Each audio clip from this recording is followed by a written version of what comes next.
Good morning, everybody. Welcome back to Cure for the Common Game. Today we're going to talk about Ezuri, one of the lost decks. This is deck number 46, because apparently I never did one. I went through all the decks up to this point, 350 whatever, and I had a hole at 46 and I had a hole at 161, and I found 10 decks that I've never done. And here's one.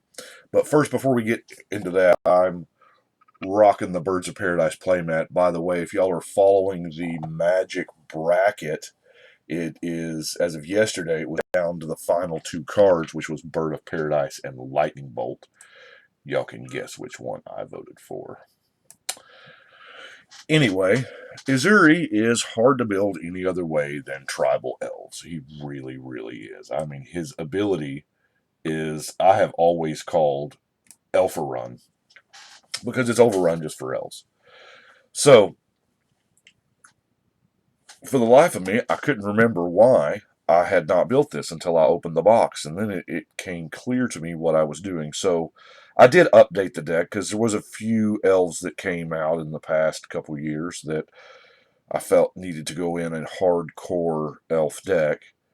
But evidently I built the deck with absolutely zero draws, and so I tried to fix that as much as I could. I still would like a little more. Don't have a gas cradle, because that is an insane land that would make it amazing. But anyway, let's start with our good old-fashioned mana elf, or ramp. Now, Llanowar Elves is just, I mean, it's the pinnacle for it. I don't know how it did in the bracket, but I love it. And this actual art, this is the original art.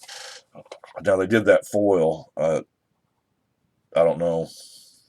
The original foils pretty much had that starburst down there. That's about all you can tell on the video. But anyway, Llanowar Elves, Findhorn Elves, of course, Elvish Mystic. Kind of hard to say. Arbor Elf, which might as well be a mana elf. And then we jump up to stuff like the expensive versions, the 2-mana Wirewood, the Leaf Gilder, the Devoted Druid, which is really good in, like, obviously with Quillspike, or some other, when you put a counter on something. Sylvan Ranger's going to get us a land, so what else puts it straight into play? Now, Findhorn Elder taps for the double. Star Fletcher. Realize the Star Fletcher is not that amazing, and you're always going to pick green. I mean, in this deck.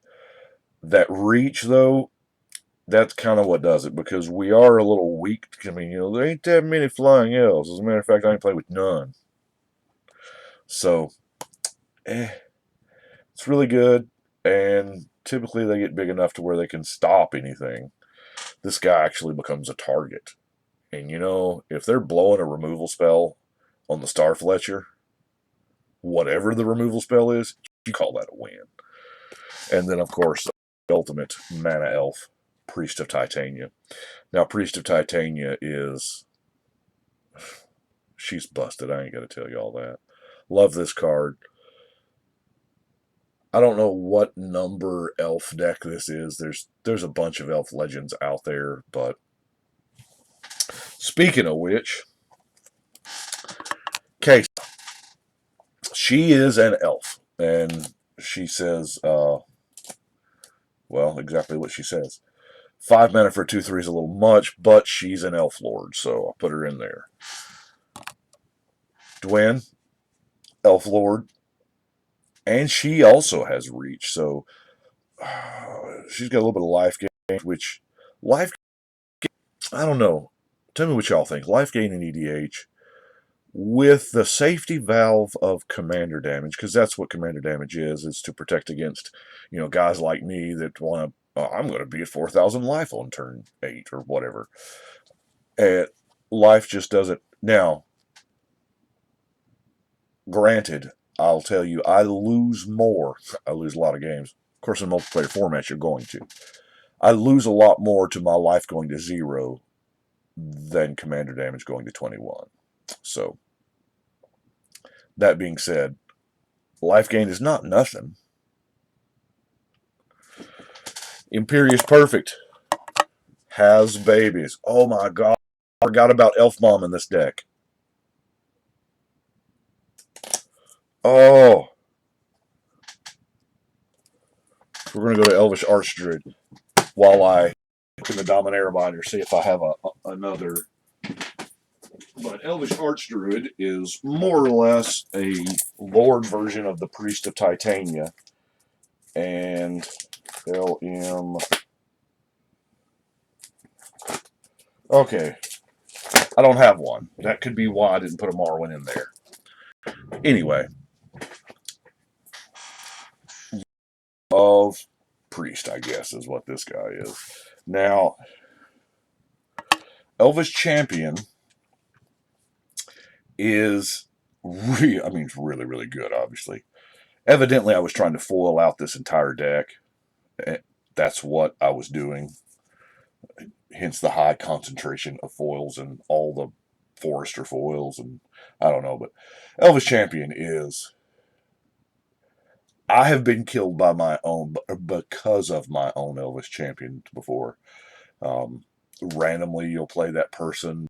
The 4-mana changeling that gets really big. Oh shoot, I'm drawing a blank right now. Y'all know what I'm talking about. And hey, it's an elf and it has forest walking. You can't block it, and rawr. Jiraga Warcaller. Of course, in a deck that produces the kind of mana that we're producing, yeah, it's this guy gets huge. Now, beater elves, I guess. Elves that you're putting out there just to attack. Now, Steel Leaf Champion is new. He made the deck. Other one that's new, Pelt Collector. We're going to try him out in a tribal environment and see how he does. But Immaculate Magistrate.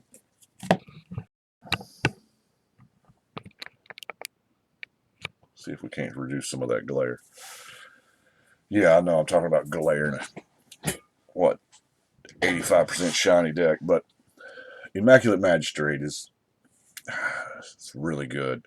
Now, a lot of these elves have tap abilities, and the tap abilities are just, you're producing mana, you're doing things. But 1,000-Year Elixir, this is one of the greatest decks for this particular card. I love the card. Love 1,000-Year Elixir. It was a trash rare when it was first printed in Lorwyn, but now it's obviously not a trash rare because, people like us. But to be able to your elves the turn they come into play to produce their abilities and give them kind of pseudo haste, because most of the time you're not really worried about so much attacking with the new ones as you are just getting mana, or in the case of the Magistrate, going ahead and bam, putting the counters on somebody. Got Heedless One, which is an easy play to call. The buy one, get one free elf. Nettle Sentinel. It's kind of neat. There's not a lot of combo shenanigans in here. So, yeah, there's that, the one elf that I don't have any more copies of. The tap 3 elves get 3 green mana.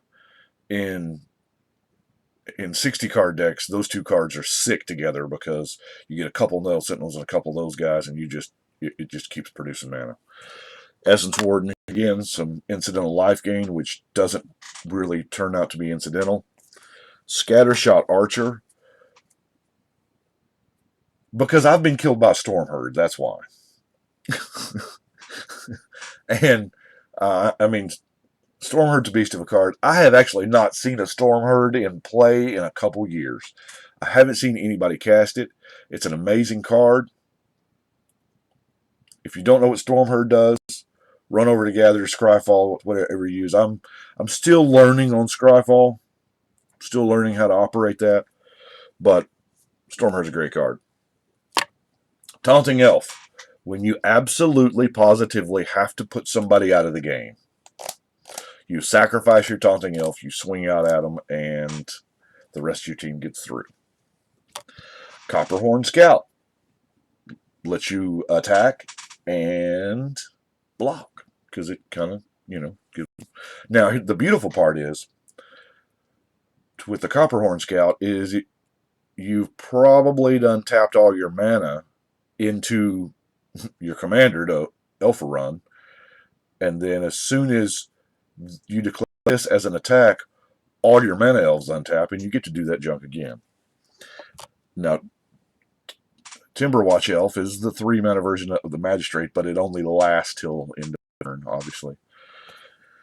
Elvish Vanguard, not as good as it used to be because now they've upgraded on it so much to where it's not just elf, it's any creature and it's any player, but I like the Elvish Vanguard.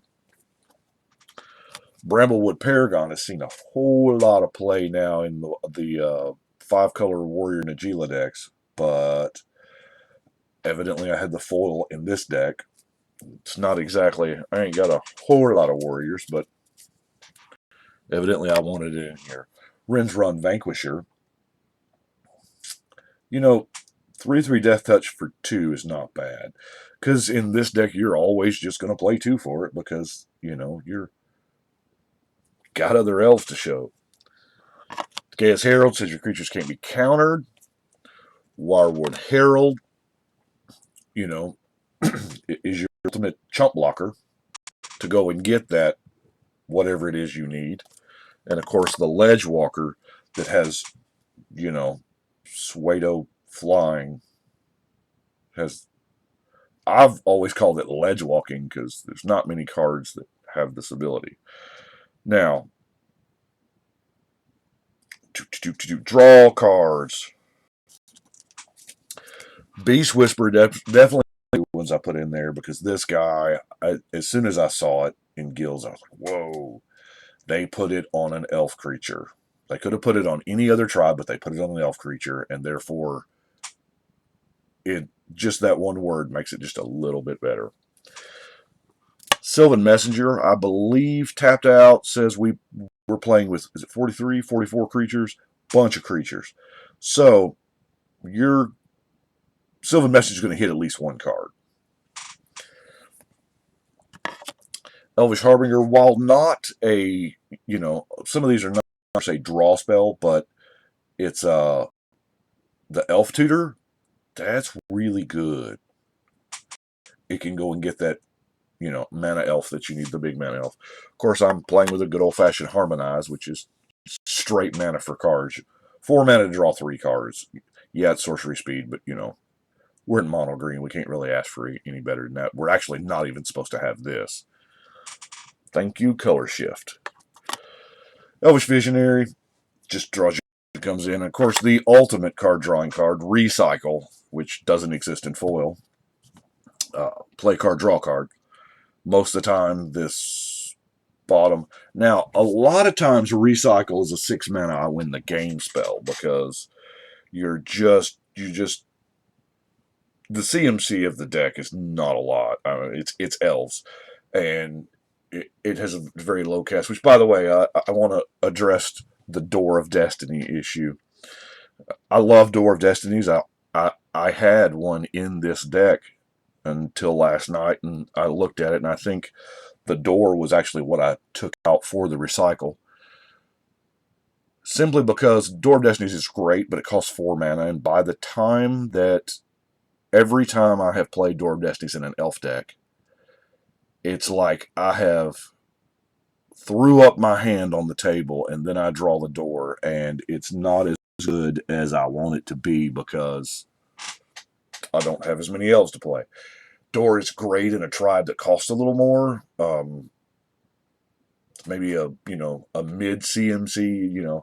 I can see it being amazing in Wizards or whatever. I don't know about, and it's perfect for the big tribes, the dragons, the giants, the whatever. But anyway, Recycle, love it. Because it's on the list. Yeah. Evidently, I felt like I didn't have enough champions, so I was playing with Adaptive Automaton. I almost took it out. I was like, you know what? Evidently, this deck is all about making the elves huge because there's a lot of champion type effects. The the dragon throne, because you can put Ezuri on the dragon throne. Him, his Alpha Run ability still works because that's a colon ability. Yeah, it's. I mean,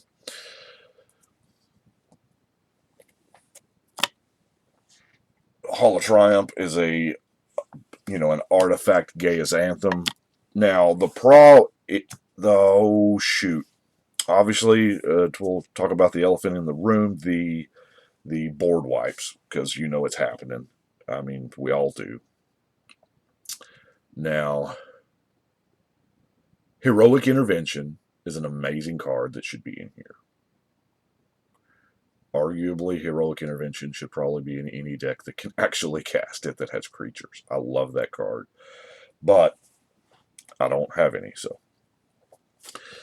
Asceticism, while amazing, doesn't protect from wrath. I mean, yes, they can be targeted by your opponents, but and 2 mana to regenerate. So a lot of these new wraths, new board wipes, have left off the non-regen clause. Now, granted, Wrath of God, Damnation, minus counters, Black Sun, things like that don't really care, but a lot of them do. Primal Rage is going to give them all trample. I'm running that Garrick Wildspeaker. Now, this is the Xbox promo. I guess the Lily was the PlayStation promo. I don't know. We are an Xbox household, so that's the one that we had. Love this art. Love this guy. One of the original Fab Five walkers. Just pretty much another overrun, and he speeds you up, untapping some lands. Free 2 mana. If you've got the Elvish Guidance on one of your lands, it's more. Speaking of things that count elves, Wirewood Pride, Tribal Unity, and, elves pair up and go to the prom, because that's what they do. Now, let's look at some removal before we get to the splashy stuff. Removal, of course, the Shaman to get rid of some artifacts, Jagiscar, get rid of some flyers, and Windstorm, get rid of some flyers, because, dragons and angels, they're a thing. Naturalize, Wreck Sage, Creeping Mold, and of course the Frozen Grip. Now, Blanchwood Armor, I almost didn't put in the deck because we're running 31. We're a little shy on land. I think we're running 35 lands, which, in this deck, that may be too many. But I don't know. It seems like Blanchwood Armor is almost a spot in the deck because it only, yeah, I run it in a lot of green decks, but it only helps one dude. And this deck is all about, the team getting larger and swinging in. And in theory, I mean, you don't have to have a whole bunch of them. But anyway, it's a decent card in. Praetor's Council, because those board wipes are going to happen. And randomly, you play against Mill. Now, these last 3 non-land cards, Umbra Mantle is in there.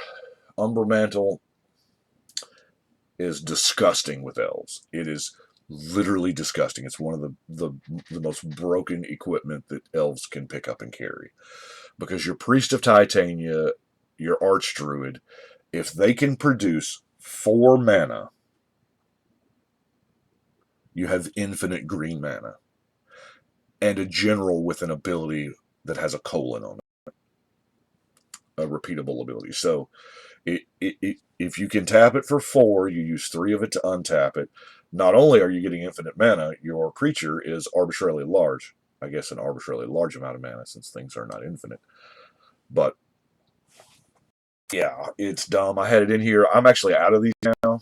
I thought I was out, but evidently I had one in this deck, which is sick. Now, almost as sick as, speaking of the team, the Chroma's Memorial here is the ultimate help your team. Solves the flying problem. The trample is really nice. The vigilance is every part about this is. I mean, it's and 7 mana. We don't have a high CMC, but 7 mana is definitely where it's at. Still, I think it's a little undercosted. Coat of Arms. Now, y'all notice I don't use Coat of Arms in a whole lot of tribal decks because this card, I think this card is just a hungry, hungry machine for blood, and it doesn't care if that blood is yours. You will randomly help your opponent sometimes. My personal view of Coat of Arms is it is a 5 mana sorcery that says win the game. You have to be able to put this down and then go into combat feeling pretty confident that you're going to eliminate a player or two. Now, let's look at our non-basics, which is not that much. We have a couple cycle lands, the Carson and the Thicket, Oran Reef, the Vastwood, because, why not? It's great after an Elvish Promenade or whatever. And, of course, Wirewood Lodge that is letting you untap an elf. Now, that is what I have got for Ezuri number 46. Not exactly sure why I never recorded this one. So, I do appreciate y'all watching. Y'all let me know what you think. Don't forget to support your local game shop, your friendly local game store. Can't say that enough. But right now, I believe it's time to shuffle and cut.